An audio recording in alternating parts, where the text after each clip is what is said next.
തൃപ്പൂണിത്തുറ ചൂരക്കാട് പടക്ക സംഭരണ കേന്ദ്രത്തിലുണ്ടായ സ്ഫോടനത്തിൽ ഒരാൾ കൂടി മരിച്ചു. ചികിത്സയിലായിരുന്ന ദിവാകരനാണ് മരിച്ചത്. തിരുവനന്തപുരം ഉള്ളൂർ സ്വദേശി വിഷ്ണു രാവിലെ മരിച്ചിരുന്നു. പരുക്കേറ്റ 14 പേരെ വിവിധ ആശുപത്രികളിൽ പ്രവേശിപ്പിച്ചു. കൂടുതൽ വിവരങ്ങളുമായി ഗായത്രി സത്യദേവ് കൊച്ചിയിൽ നിന്ന് ചേരുന്നുണ്ട്. ഗായത്രി, രണ്ടുപേരുടെ നില ഗുരുതരമാണെന്നാണ് മനസ്സിലാക്കുന്നത്. നിലവിൽ 2 പേർ മരിച്ചു കഴിഞ്ഞു. ഇവരുടെ ആരോഗ്യസ്ഥിതി എങ്ങനെയാണ്? മറ്റു വിവരങ്ങൾ എന്തൊക്കെ? അനന്യ, തൃപ്പൂണിത്തുറയിലെ പടക്ക സംഭരണ കേന്ദ്രത്തിൽ രാവിലെ ഉണ്ടായ സ്ഫോടനത്തിൽ പരിക്കേറ്റ 15-ലധികം പേരെ ജില്ലയിലെ വിവിധ ആശുപത്രികളിൽ പ്രവേശിപ്പിച്ചിരുന്നു.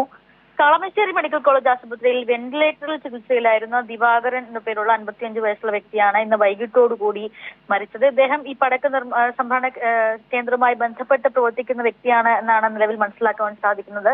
ഇദ്ദേഹത്തിന്റെ കൂടുതൽ വിവരങ്ങൾ, സ്ഥലമോ നാടോ മറ്റോ ഇതുവരെ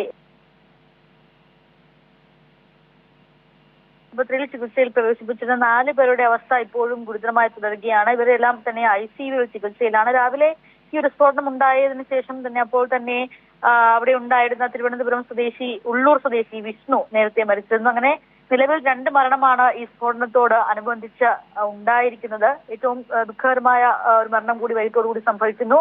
അപ്പോൾ തന്നെ രാവിലെ ഉണ്ടായ സ്ഫോടനത്തിൽ വലിയ നാശനഷ്ടങ്ങൾ ഈ പ്രദേശത്ത് ഉണ്ടായിരുന്നു. ഏകദേശം 26ഓളം വീടുകൾക്ക് നാശനഷ്ടം സംഭവിച്ചിരുന്നു. അതിൽ 10ഓളം വീടുകൾ പൂർണ്ണമായും തകരുന്ന ഒരു സാഹചര്യം ഉണ്ടായിരുന്നു. വീടിന്റെ മേൽക്കൂലകൾ അടക്കം പറന്നു പോകുന്നില്ല, തകർന്നു വീഴുന്ന സാഹചര്യം, ജനൽച്ചില്ലുകൾ അടക്കം അല്ലെങ്കിൽ അത്തരത്തിൽ ചില്ലുകൾ ഒക്കെ മുഴുവനായും പൊട്ടിപ്പോകുന്ന അല്ലെങ്കിൽ വാസയോഗ്യമല്ലാത്ത രീതിയിൽ ഈ ഒരു പ്രദേശത്തെ വീടുകൾ മാറുന്നു. അത്തരത്തിൽ വാസയോഗ്യമല്ലാത്ത സ്ഥലങ്ങളിൽ നിന്നുള്ള ആളുകളെ മാറ്റി പാർപ്പിച്ചിരുന്നു.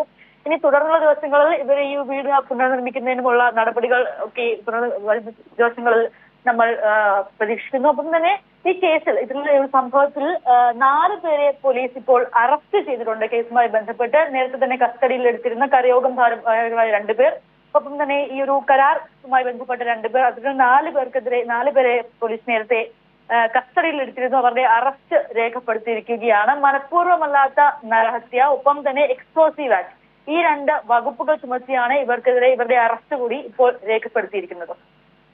തൃപ്പൂണിത്തുറ ചൂരക്കാട് പടക്ക സംഭരണ കേന്ദ്രത്തിലുണ്ടായ സ്ഫോടനത്തിൽ ഒരാൾ കൂടി മരിച്ചു. ഇതോടെ സംഭവത്തിൽ മരണം 2 ആയി.